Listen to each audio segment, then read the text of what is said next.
Somos una empresa que da forma a cosas nuevas y lo hemos demostrado en el pasado metiéndonos en un negocio y creando cosas que no existían. Y, por lo tanto, tenemos que ser una empresa que tiene una gran capacidad de renovación. Si echamos un vistazo a la historia de Nokia, tal y como os la he presentado antes, pues veréis que efectivamente somos capaces de renovarnos. La única diferencia es que ahora nos tenemos que renovar cada vez más deprisa, de una forma casi vertiginosa. Tenemos que utilizar, para poder trabajar, básicamente, ¿cómo podría explicaros en pocas palabras? Tenemos que permitir que todos los equipos de trabajo estén enfocados hacia lo que tienen que hacer, por oposición a la organización tradicional. La organización tradicional me refiero a aquella piramidal en la cual hay un jefe y el jefe reparte objetivos a la gente que le reporta, a los 2 o 3 personas que le reportan, y sucesivamente estos señores reparten objetivos a la gente que les reporta y al final tenemos una grandísima masa de empleados trabajando para dar satisfacciones a los jefes, porque son los que han puesto los objetivos.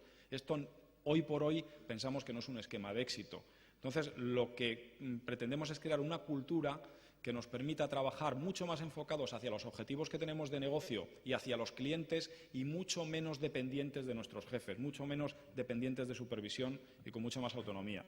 Por eso basamos la forma de management o de gestión en 2 partes. Por una, en unos valores corporativos que nos inspiran, que nos dan energía y son la base de la cultura corporativa, y por otra parte en los hechos, intentando utilizar la calidad en la gestión como un elemento diferenciador que nos suponga la ventaja competitiva.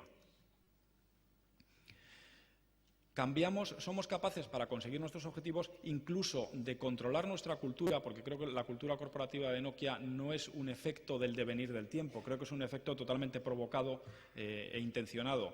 Durante los pasados 15 años hemos estado trabajando con una serie de valores que básicamente son satisfacción al cliente, respeto por el individuo, la consecución de los objetivos o el logro y el continuo aprendizaje.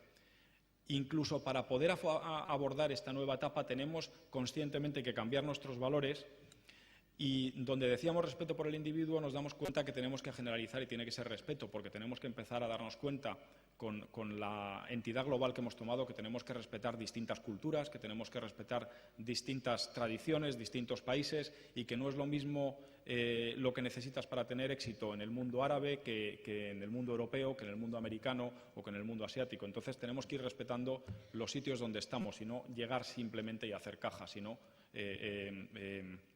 unirnos mucho más al entorno y ser conscientes de ello. Por otra parte, donde decíamos continuo aprendizaje, eso ya no es bastante. Nos hemos metido en algo tan fuerte que continuo aprendizaje no es suficiente. No necesitamos evolucionar, necesitamos transformarnos y, por lo tanto, la renovación es parte de nuestra cultura. Por supuesto, todo esto pretende llevarnos a un punto en el que la innovación se refleje en los productos que lanzamos al mercado. Para dar unos poquitos datos ilustrativos, tengo que decir que el origen de nuestra compañía y el hoy por hoy de nuestra compañía es el I+D.